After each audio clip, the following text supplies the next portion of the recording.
Baik Bapak Ibu sekalian, setelah kita mendengar sharing pengalaman dari berbagai sisi, tentunya kita mendapatkan banyak gambaran dan pengetahuan mengenai bagaimana penanganan water stress di Indonesia.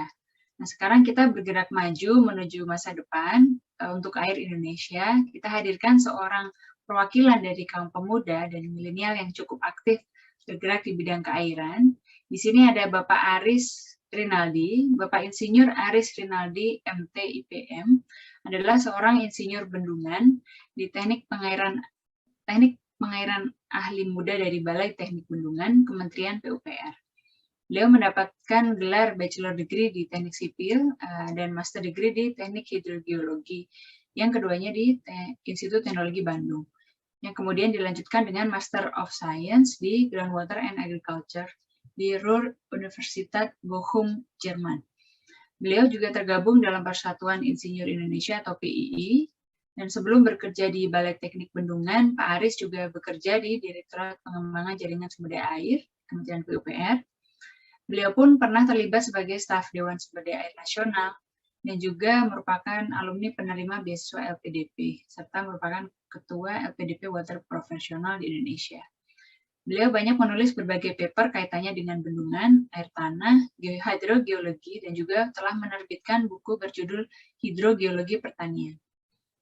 Baik, kita akan mendengar dari beliau, apa sih visi dan impian dari para pemuda-pemudi Indonesia, mudah-mudahan menjadi salah satu perwakilannya, untuk menghadapi water stress dari saat ini menuju ke masa depan, pada khususnya terhadap pengelolaan bendungan dan danau, yang merupakan sumber utama dari ketersediaan air kita, dan bagaimana harapan ini menuju suplai air bersih yang lebih baik dan lebih maju untuk Indonesia. Kepada Pak Aris Rinaldi, kami persilakan waktunya. Terima kasih Bu Tara. Apa suara saya kedengaran?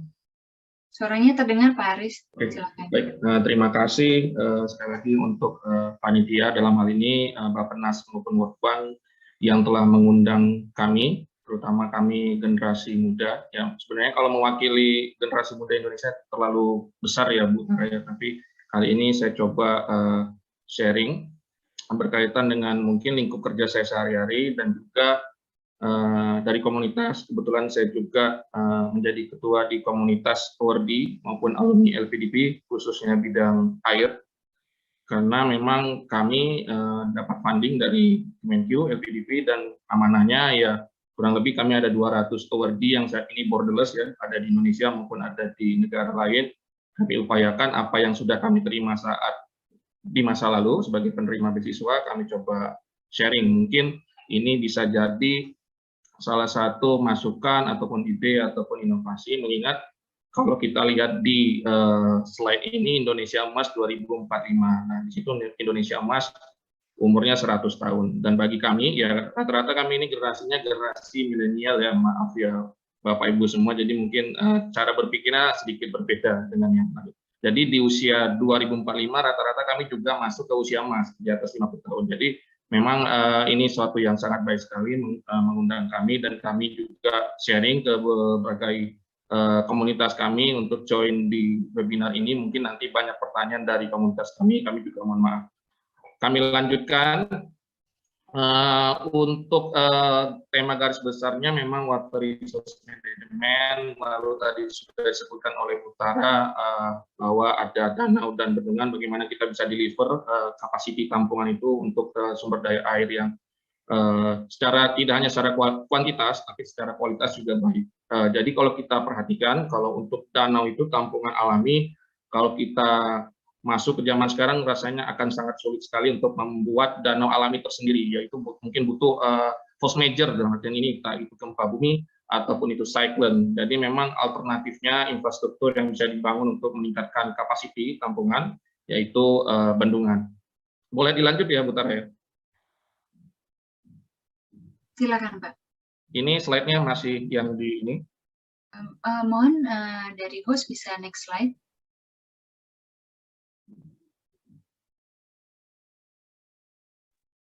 Oke, ini secara garis besarnya tadi sudah saya sampaikan bahwa tema besar untuk kami ini pengelolaan sumber daya air, dan memang di 2045 kami ini juga masuk ke usia emas di atas 50 tahun. Jadi kami rasa peran kami mulai saat ini memang sudah setidaknya terlibat langsung, baik dalam mungkin FGD, webinar, maupun policy-policy yang berkaitan dengan air.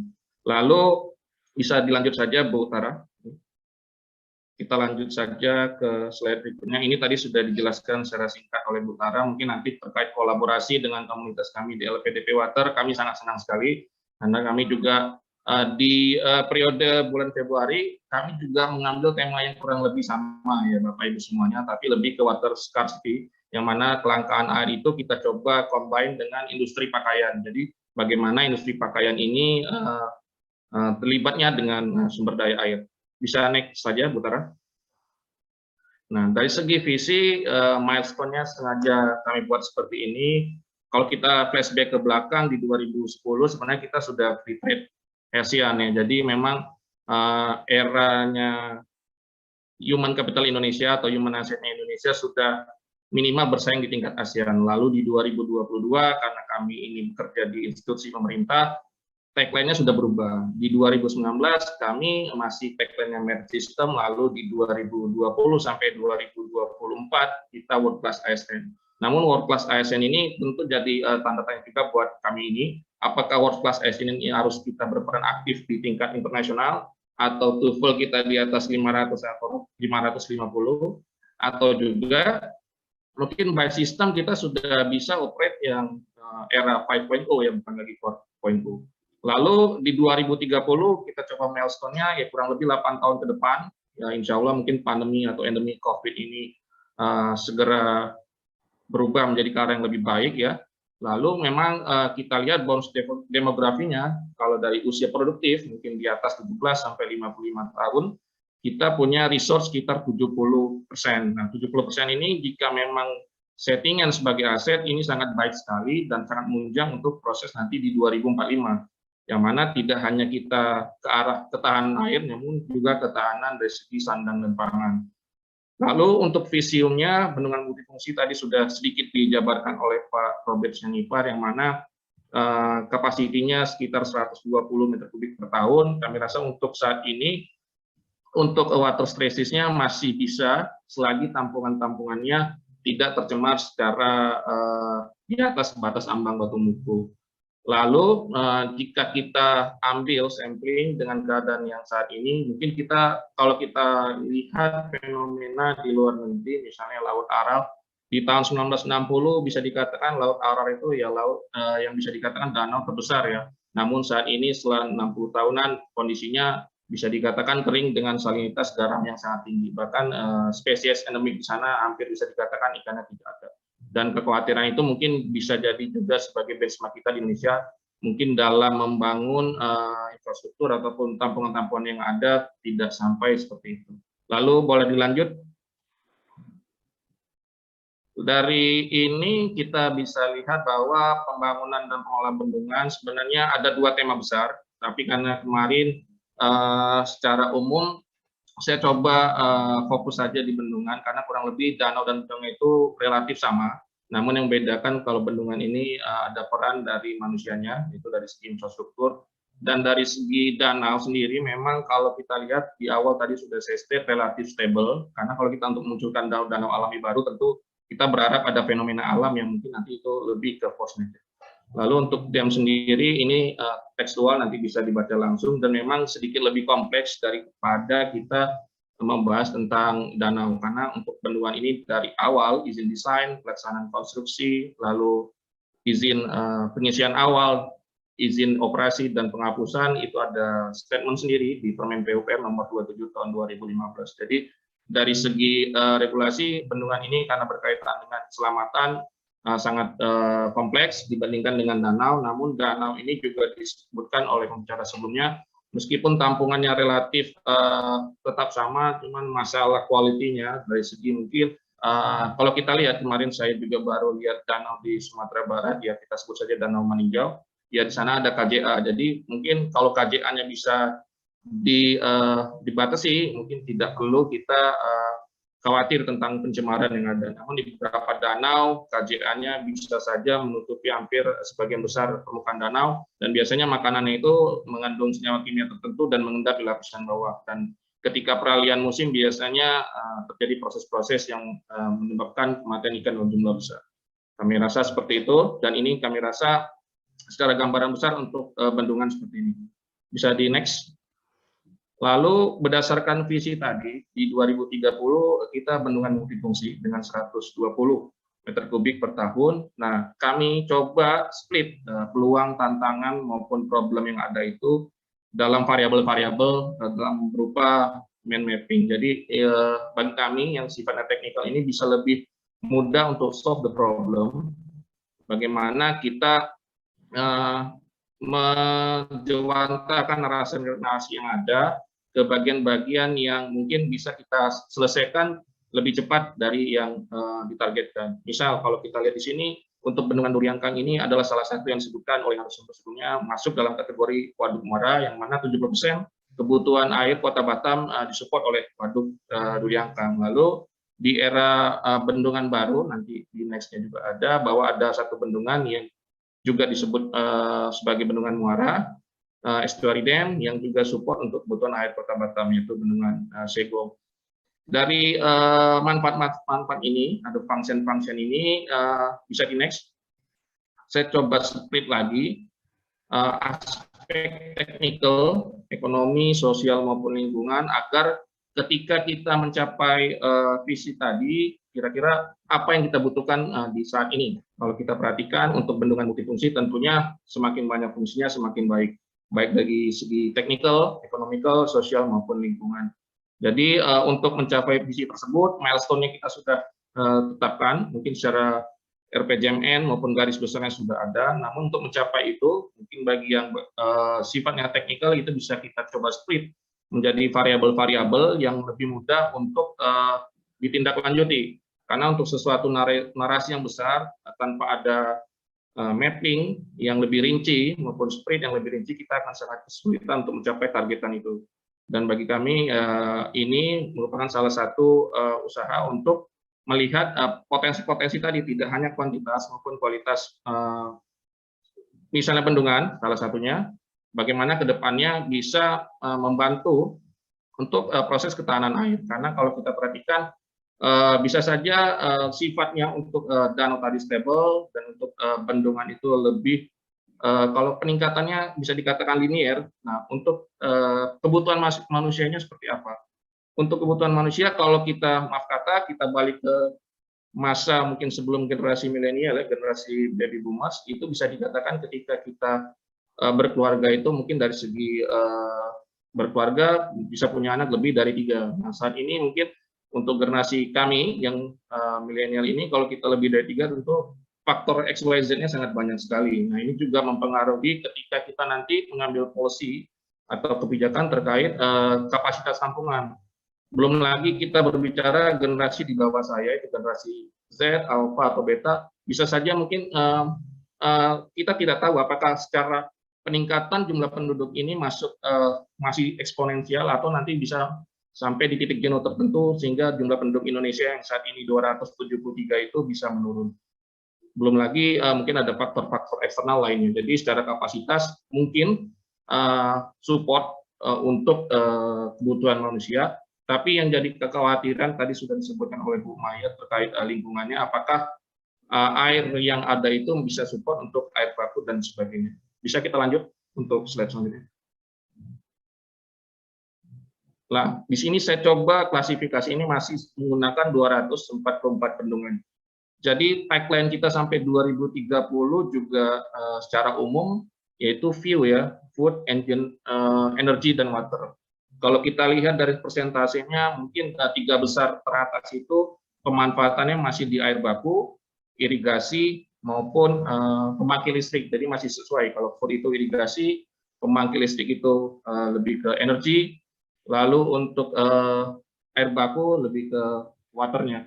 Jadi kalau kita klasterisasi dari 244 bendungan yang ada, untuk targeted ke 3 mungkin konstrain utama kita di 2022 sampai 2030 menuju ketahanan air 2045 masih inline. Namun yang seperti saya sebutkan sebelumnya, ini tergantung lagi apakah perkembangan human dalam hal ini manusia, apakah dalam eksponensial atau linear seperti ini. Lalu di sini bisa kita lihat untuk klasifikasi bendungannya secara umum masih single function, karena kita lihat pada masa periode tertentu itu pembangunan bendungan lebih ditujukan untuk kebutuhan irigasi. Tadi sudah disebutkan oleh Pak Robert, bagaimana untuk tahun-tahun di atas 2015 sampai saat ini bisa kita kembangkan, mungkin minimal di-develop untuk kebutuhan pariwisata, sehingga banyak faktor yang bisa berperan untuk peningkatan kapasiti, tidak hanya dari fungsi teknikal maupun ekonomi, maupun sosial dan lingkungan dari bendungan. Untuk danau sendiri, kami rasa kurang lebih untuk sempadannya aturannya sudah jelas. Namun untuk menjaga tampungan tadi memang perlu peran yang berbagai stakeholder tadi, karena tidak hanya tingkat pusat ya, di tingkat daerah juga, karena kewenangannya misal kita ambil sampling Danau Toba itu ada namanya Badan Otorita Danau Toba, itu ada satu badan baru lagi.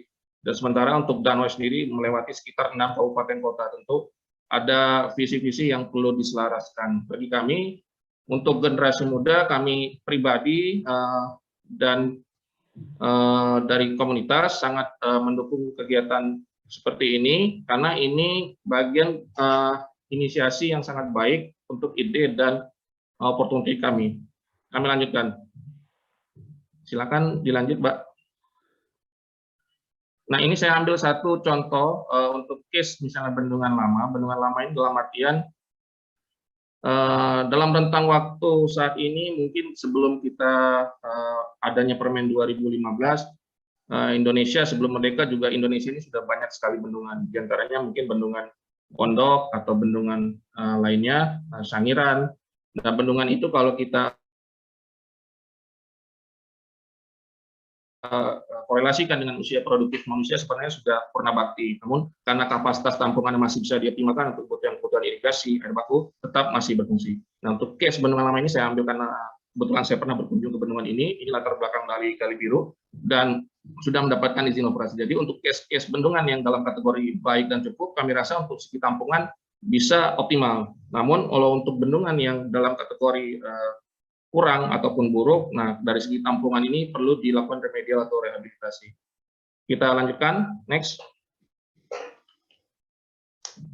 Dan ini adalah salah satu bendungan yang bisa dikatakan masuk dalam kategori 65 bendungan PSN baru, dan kami rasa kalau dilihat tadi disampaikan Pak Robert, kalau untuk Jawa dan Nusa Tenggara, Bali itu masuk kategori merah ya. Kami rasa ini salah satu ikhtiarnya untuk agar water spaces itu minimal tidak terlalu, gapnya terlalu jauh. Selain itu, kalau kita melihat bendungan ini juga kita harus perhatikan aspek-aspek yang mungkin bisa kita katakan dasar, basic, misalnya kayak di Ragnamo ini, di Nusa Tenggara itu dari segi iklim semi arid, semi kering, jadi mungkin di waktu tertentu curah hujannya tinggi, di waktu lainnya curah hujannya tidak terlalu tinggi. Jadi memang potensi-potensi tampungan ini sangat berperan untuk menjaga stabilitas dari air itu sendiri.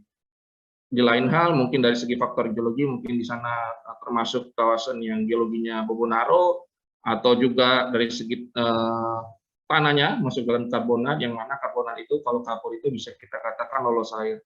Jadi tampungan-tampungan ini memang harus memperhatikan struktur-struktur geologi maupun tanah yang ada di tampungan itu sendiri. Dan kalau kita lihat tadi, Sermo itu Jawa, dan ini Ragnamo Nusa Tenggara, ini masuk juga dalam kategori misalnya water crisis, ya ini biar salah satu cara, di mana untuk daerah yang water crisis-nya tinggi, kita coba mungkin ada pembangunan infrastruktur, tidak hanya bendungan, namun juga bisa saja dalam bentuk embung. Kita lanjutkan. Lalu peran kami di generasi muda, tentu kami mungkin cara berpikirnya atau cara pandangnya mungkin tidak inline, terkadang memang butuh inovasi ataupun improvement. Biasanya kalau dalam pekerjaan sehari-hari kami punya dua tools ini, yaitu QCDMS maupun Smart. Kami rasa untuk di perusahaan swasta ini sudah hal yang biasa ya, untuk menerapkan targetednya atau tema besarnya dalam mencapai target seperti itu. Untuk individualnya biasanya namanya suggestion system, lalu untuk antar head, department head biasanya dalam bentuk QCC. Dan ini tujuannya, misalnya kita punya target seperti tadi 2045 kita punya target ketahanan air. Agar mencapai ke sana itu tentu kalau kita menggunakan jalan kaki kan pasti sampai, cuman waktunya butuh effort yang biasa saja. Nah, untuk anak muda yang mungkin di pikirannya banyak loncatan-loncatan pemikiran, kami rasa improvement ini perlu difasilitasi, mungkin dalam bentuk FGD dan lain sebagainya. Sehingga apa yang sudah diinvest negara kepada anak muda, ya kami dianggap sebagai aset negara, bisa berperan jauh lebih baik lagi dalam menuju Indonesia Emas 2045. Bisa dilanjut, next. Lalu untuk future-nya, nah future-nya ini tadi sudah disebutkan bahwa kita punya tampungan yang stable, danau, kita juga punya tampungan yang bisa dikatakan bertambah terus, bendungan.